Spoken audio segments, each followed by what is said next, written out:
تم سے محبت کرے گا، وَيَغْفِرْ لَكُمْ ذُنُوبَكُمْ اور تمہارے سب گناہوں کو معاف کر دے گا۔ ارشاد فرمایا لَقَدْ كَانَ لَكُمْ فِي رَسُولِ اللَّهِ أُسْوَةٌ حَسَنَةٌ، لوگوں تمہارے لیے اللہ کے رسول صلی اللہ علیہ وسلم کی مبارک زندگی وہی بہترین نمونہ ہے۔ لمن كان يرجو الله واليوم الآخر وذكر الله كثيرا، جس آدمی کا ایمان اللہ پر اور آخرت کے دن پر ہو، اس کے لیے اتباع کے لیے رسول اللہ صلی اللہ علیہ وسلم کی زندگی بہترین ہے۔ دوسرے مقام پر فرمایا وما آتاكم الرسول فخذوه وما نهاكم عنه فانتهوا، نبی پاک صلی اللہ علیہ وسلم جو چیز تمہیں دے اس کو لے لو، جس سے تمہیں منع کریں اس سے باز آ جاؤ۔ اور ایک مقام میں فرمایا من یطع الرسول فقد اطاع اللہ، جس نے رسول اللہ صلی اللہ علیہ وسلم کی اطاعت کی اس نے گویا کہ اللہ کی اطاعت کر لی۔ اس نے فرمایا کہ رسول اللہ صلی اللہ علیہ وسلم کی اطاعت کے اندر ہی کامیابی ہے، اور آپ صلی اللہ علیہ وسلم پر درود السلام کی کثرت کرو۔ وَإِنَّ اللَّهَ وَمَلَائِكَتَهُ يُصَلُّونَ عَلَى النَّبِيِّ يَا أَيُّهَا الَّذِينَ آمَنُوا صَلُّوا عَلَيْهِ وَسَلِّمُوا تَسْلِيمًا، بے شک اللہ اور اس کے فرشتے وہ بھی نبی صلی اللہ علیہ وسلم پر درود بھیجتے ہیں۔ اے ایمان والو تم بھی اپنے نبی صلی اللہ علیہ وسلم پر درود بھیجو صلی اللہ علیہ وآلہ وسلم۔ اس کے بعد فرمایا نبی پاک صلی اللہ علیہ وسلم نے ارشاد فرمایا اسلام کی بنیاد 5 چیزوں پر ہے۔ بنی الاسلام علی 5، سب سے پہلے شہادت اللہ الہ الا اللہ، اس بات کی گواہی دینا کہ اللہ کے سوا کوئی معبود نہیں اور حضرت محمد صلی اللہ علیہ وسلم اللہ تعالیٰ کے رسول ہے۔ اس کے بعد فرمایا نماز کو قائم کرنا، فرمایا ارشاد باری تعالیٰ ہے اقیم الصلاۃ، نماز کو قائم کرو۔ اور ارشاد باری تعالیٰ ہے قیامت والے دن جہنمیوں سے پوچھا جائے گا ما سلککم فی سقر، تم دوزخ میں کیوں آئے ہو؟ قالوا لم نک من المصلین، وہ کہیں گے کہ ہم نماز نہیں پڑھا کرتے تھے۔ اور دن قیامت کا ہوگا یوم یکشف عن ساق ویدعون الی السجود فلا یستطیعون خاشعۃ ابصارهم ترہقم ذلہ وقد كانوا يدعون الی السجود وهم سالمون، دن قیامت کے اللہ تعالیٰ اپنی ساق کی تجلی کو ظاہر فرمائیں گے، سب کو سجدے کا حکم ہوگا، کچھ لوگ سجدہ نہ کر سکیں گے۔ یہ کون لوگ ہیں؟ یہ وہ ہیں جن کو دنیا میں سجدے کا حکم کیا گیا تھا اور انہوں نے سجدہ نہیں کیا۔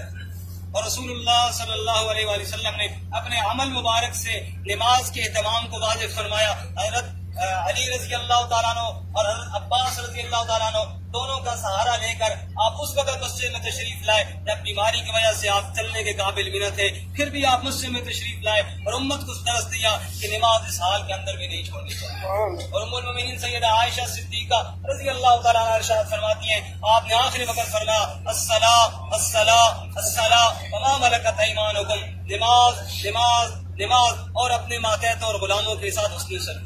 فرمایا نماز اسلام کا رکن ہے۔ اس کے بعد فرمایا روزہ اسلام کا رکن ہے۔ فرمایا کہ اللہ تعالیٰ نے کتب علیکم الصیام کما کتب علی الذین من قبلکم لعلکم تتقون، اللہ تعالیٰ نے تمہارے اوپر روزے کو فرض کیا جیسا کہ پہلی امتوں پر تاکہ تم پرہیزگار بنو۔ اس کے فرمایا مالداروں پہ اللہ نے زکوٰۃ کو فرض کیا، فرمایا وآتوا الزکوٰۃ، مالوں سے زکوٰۃ دیا کرو۔ اور ایک جگہ فرمایا الذين يكنزون الذهب والفضة ولا ينفقونها في سبيل الله فبشرهم بعذاب أليم، جو لوگ سونا چاندی مال پیسہ جمع کرتے ہیں اور اس میں سے زکوٰۃ نہیں دیتے، بھلا ان کو دردناک عذاب کی خبر سناؤ۔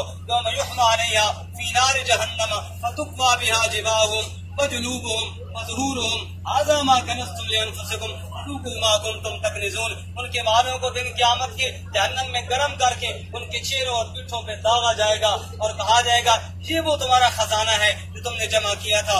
رسول اللہ صلی اللہ علیہ وسلم نے ارشاد فرمایا جو آدمی مال کو جمع کرتا ہے اور اس میں سے زکوٰۃ نہیں دیتا، قیامت کا دن ہوگا اس کے مال کو گندے سانپ کی صورت بنا کر اس کے گردن کے ساتھ لپیٹ دیا جائے گا، جو اس کو ڈسے گا اور کہے گا انا کنزک انا مالک، میں تیرا خزانہ اور تیرا مال ہوں۔ پھر آپ نے فرمایا تم چاہو تو قرآن کی یہ آیت پڑھو، جو لوگ بخل کرتے ہیں وہ یہ نہ سمجھے کہ اچھا کام کرتے ہیں، سَيُطَبَّقُونَ مَا بَخِلُوا بِهِ يَوْمَ الْقِيَامَةِ، یہی مال ان قریب ان کے گلوں کا طوق بنا کر ڈال دیا جائے گا۔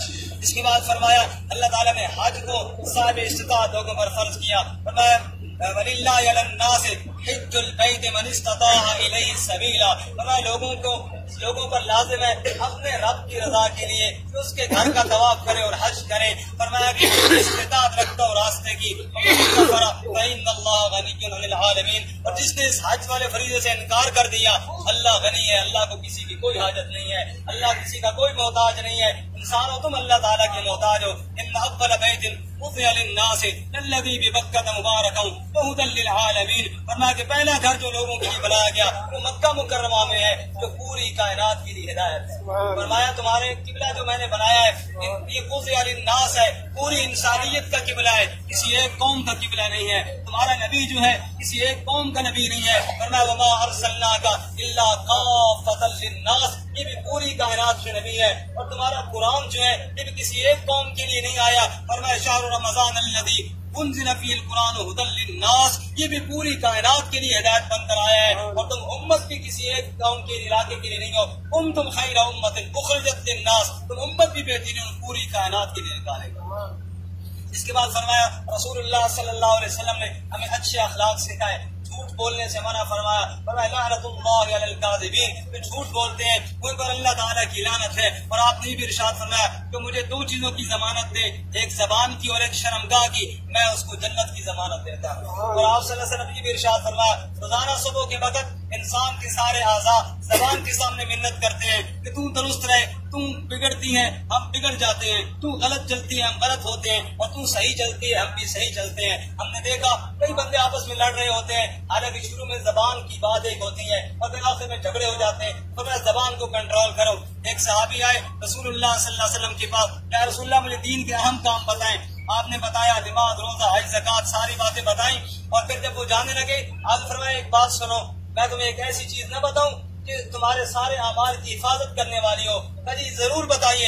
آپ نے فرمایا املک علیک لسانک، اپنی زبان کو قابو میں رکھنا، تیری زبان قابو میں رہی تیرا سارا دین محفوظ رہے گا.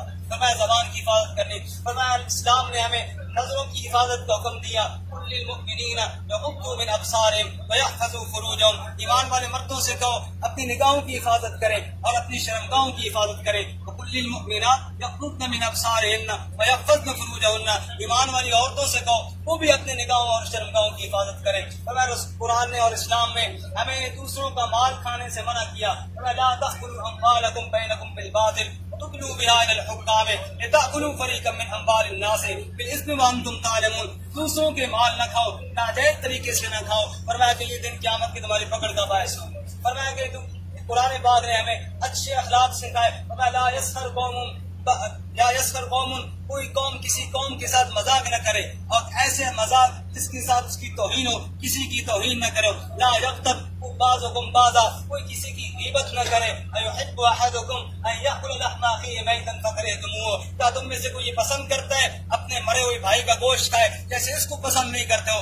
ایسے غیبت کو بھی پسند نہ کرو، کسی کی غیبت نہ کرو. فرمایا کہ اللہ تعالیٰ نے لا تجسسوا، دوسروں کی جاسوسی کرنے سے ہمیں منع فرمایا ہے. دوسروں کی جاسوسی مت کرو، اپنی فکر کرو اور اپنی اصلاح کرو. فرمایا اللہ تعالیٰ نے بتایا یا ایھا الناس انا خلقناکم من ذکر وانثی وجعلناکم شعوبا وقبائل لتعارفوا، اے لوگو ہم نے تمہیں ایک باپ اور ایک ماں سے پیدا کیا اور یہ کنبے قبیلے تعارف کے لیے بنائے ہیں، یہ کسی کی برتری کا باعث نہیں. ان اکرمکم عند اللہ اتقاکم، اللہ کے یہاں عزت اسی کی ہے جو اللہ سے زیادہ ڈرنے والا ہے. جتنا متقی ہوگا اتنا ہی اللہ کا عزت پائے گا. فرمایا سارعوا الی مغفرۃ من ربکم وجنۃ عرضها السماوات والارض اعدت للمتقین، اس جنت کی طرف دوڑو جو اللہ نے پرہیزگاروں کے لیے تیار کی ہوئی ہے. تو میرے بھائیوں آج کا یہ ہمارا دن یوم عرفہ ہے اور ہم عرفات کے میدان میں اس وقت موجود ہیں.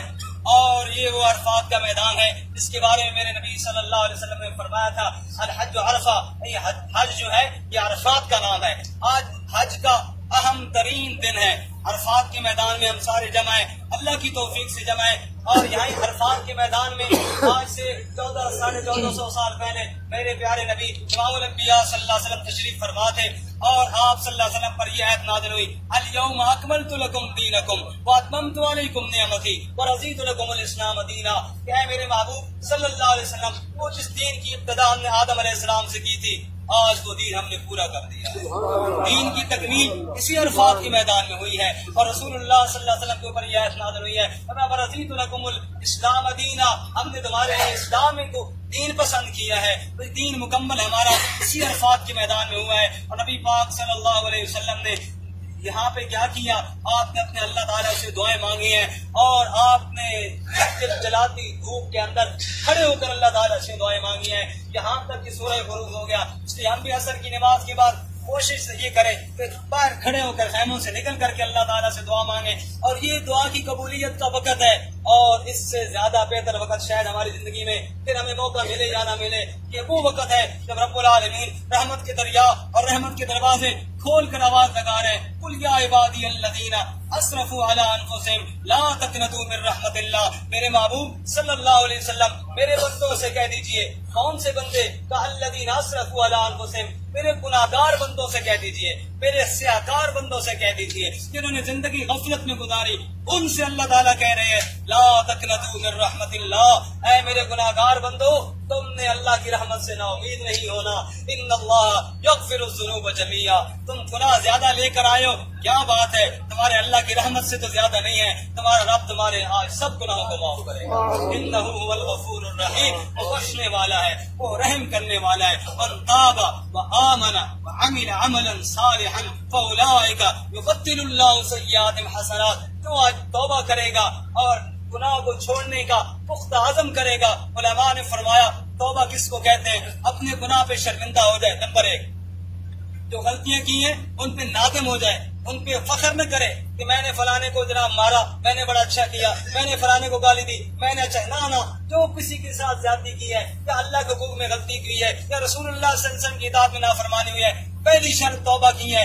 اس سے بندہ شرمندہ ہو جائے، میں نے جو کیا یا اللہ غفلت میں زندگی گزاری، میں اپنی زندگی پہ شرمندہ ہوں۔ نمبر دو، دوسری شرط یہ ہے گناہ کو چھوڑ دے، یہ نہیں کہ گناہ بھی کیے جا رہا ہے ساتھ توبہ بھی کیے جا رہا ہے، گناہ کو اب اس وقت جو گناہ کے اندر ان میں سے کوئی گناہ اللہ کی کوئی نافرمانی اگر ہمارے اندر ہے اس سے ہم الگ ہو جائیں، یا اللہ میں چھوڑتا ہوں گناہ کو، وَنَخْلَوْ وَنَتْرُكُ، یا اللہ میں چھوڑتا ہوں، میں الگ ہوتا ہوں تیرے نافرمانوں سے بھی، تیری نافرمانیوں سے بھی، یا اللہ میں الگ ہوتا ہوں، گناہ سے الگ ہو جائے۔ اور تیسری شرط یہ ہے کہ دل میں پختہ عزم اور ارادہ کرے، یا اللہ آج کی بات کبھی نہیں کروں گا، بس جو ہو گیا وہ تو ہو گیا، پچھلے تو معاف کر، میرے اللہ ایک میدان عرفات میں اس گرمی میں تیرے سامنے صلح کرنے کے لیے آئے ہیں، تجھ سے معافی مانگنے کے لیے ہیں، اے لبیک کا کیا مطلب ہے؟ یا اللہ میں حاضر ہوں، مجرم حاضر ہو گیا تیرے دربار پہ، یا اللہ اگر آج بھی معافی نہ ہوئی تو ہم سے بڑا بد نصیب کوئی نہیں ہوگا، یا اللہ یہ حاضر ہے تیرا بندہ، تیرے دربار میں حاضر ہے، اپنے خطاؤں کا اقرار کرتے ہوئے حاضر ہے، فقیر بن کے حاضر ہے، عاجز بن کے حاضر ہے۔ فرمایا اللہ تعالیٰ کے ہاں جتنی عاجزی دکھاؤ گے اتنے ہی اللہ کے ہاں قبولیت چلتی ہوگی۔ شیخ عبد القادر جیلانی رحمۃ اللہ تعالیٰ علیہ کے بارے میں آتا ہے، کسی نے دیکھا کعبے کی چوکھٹ پہ سر رکھ کے کہہ رہے تھے، یا اللہ دنیا کے تاجر آتے ہیں، سامان دے کر پیسے وصول کرتے ہیں، عبادت گزار عبادت پیش کر کے جنت مانگتے ہیں، میں تاجر بھی نہیں، میں عبادت گزار بھی نہیں، میں تو تیرا فقیر بندہ ہوں، تجھ سے بخشش مانگنے کے لیے آیا۔ ہم نے بھی یہی کہنا ہے، یا اللہ ہم عاجز بندے تجھ سے بخشش مانگنے کے لیے آئے ہیں، اے اللہ تیرے سامنے استغفار کرنے کے لیے آئے ہیں، یا اللہ تو ہمیں معاف فرما دے، ہمارا اور کوئی سوال نہیں، ہم اور تجھ سے کچھ نہیں مانگتے، بس تیری رحمت کے گھر سے جا کر تیرے نبی صلی اللہ علیہ وسلم نے تجھ سے دعائیں مانگی۔ آج ہم بھی کھڑے ہو کے اسی جگہ پہ، ہم بڑے گناہگار، ہم بڑے سیاہکار، لیکن آئے تو اسی میدان میں ہیں، یا تو نے آدم کی توبہ کو قبول کیا تھا، آئے تو اسی میدان میں، یا تو نے اپنے حبیب صلی اللہ علیہ وسلم کی دعاؤں کو قبول کیا تھا، یا اللہ اسی میدان میں آ کے اتنی بات یہ کہتے ہیں وہ ساری بھلائیاں جو تیرے محبوب صلی اللہ علیہ وسلم نے اپنی امت کے لیے مانگی تھی، یا اللہ ہم بھی اسی کی امت میں سے، ہمیں بھی نصیب فرما دے، وہ سارے فتنے اور شر جن سے پناہ تیرے حبیب صلی اللہ علیہ وسلم نے مانگی تھی، یا اللہ ہمیں بھی محفوظ فرما لے۔ اور اس انداز میں رب کو آج بھی دکھاتے ہوئے جب دعا کریں گے ضرور اللہ تعالیٰ ہماری جھولیوں کو بھر دیں گے انشاءاللہ، کسی کی جھولی کو اللہ خالی نہیں لوٹائیں گے۔ یا اللہ ہم آئے ہیں جیسے بھی ہیں، آئے تو تیرے در پہ ہیں، جب بلایا ہے تو ہمیں محروم نہ کرنا، ہمیں ضرور دے کر بھیجنا۔ اور پھر مغرب کے بعد جب ہم مزدلفہ میں جائیں گے، نبی پاک صلی اللہ علیہ وسلم نے فجر کی نماز کے بعد طلوع آفتاب تک مزدلفہ میں کھڑے ہو کر دعائیں مانگی، اور اس کے بعد آپ کا چہرہ کھل رہا تھا اور مسکرا رہے تھے۔ ام المؤمنین فرماتی ہیں میں نے پوچھا یا رسول اللہ کیوں مسکرا رہے ہیں؟ فرمایا جو میری دعائیں عرفات میں رہ گئی تھی وہ ساری اللہ نے مزدلفہ میں قبول کر، انشاءاللہ عرفات میں ہماری دعائیں قبول ہوں گی، پھر انشاءاللہ مزدلفہ میں قبول ہوں گی۔ رسول اللہ صلی اللہ علیہ وسلم نے ارشاد فرمایا جس نے حج کیا اللہ کی رضا کے لیے کیا اور گناہ کا کام نہ کیا، بے حیائی کے قریب نہ گیا، وہ ایسے لوٹے گا کہ یوم ولدت امہ، جیسا کہ آج ماں کے پیٹ سے باہر آیا ہے۔ اے اللہ ہم سب کو بھی ایسا فرما دے، اے اللہ ہم سب کے گناہوں کو معاف فرما دے، اور کثرت کے ساتھ تلبیہ پڑھا کریں۔ نماز کے بعد چونکہ تکبیر بھی واجب ہے، تکبیر ایک دفعہ پڑھ کے اللہ اکبر لا الہ الا اللہ واللہ اکبر وللہ الحمد. پھر اس کے بعد تلبیہ لبیک اللہم لبیک لبیک لا شریک لک لبیک ان الحمد والنعمت لک والملک لا شریک لک. کثرت کے ساتھ پڑھتے رہیں گے تب تک جب تک کل ہم جا کے کنکریاں نہیں مار لیتے. جب جمرہ عقبہ میں بڑے شیطان پہ کنکریاں مار لیں گے اس وقت تک تلبیہ ختم ہو جائے گی. پھر تکبیر ہی تکبیر ہے. پھر اللہ اکبر کی صدائیں چلیں گی. اللہ تعالیٰ ہم سب کی بیٹھنے کو اور اپنے حاضری کو اور ساتھ کے میدان میں جمع ہونے کو اللہ قبول فرمائے. ہم یہ دعا کرتے ہیں جس طرح اللہ نے ہم سب کو یہاں پہ جمع کیا ہے اللہ دن قیامت کے پیارے نبی صلی اللہ علیہ وسلم کے جھنڈے کے نیچے بھی ہم کو جمع فرمائے. اللہ ہمیں حوض کوثر کے نیچے جمع فرمائے. اللہ ہم سب کو جنت میں فرمائے. الحمدللہ.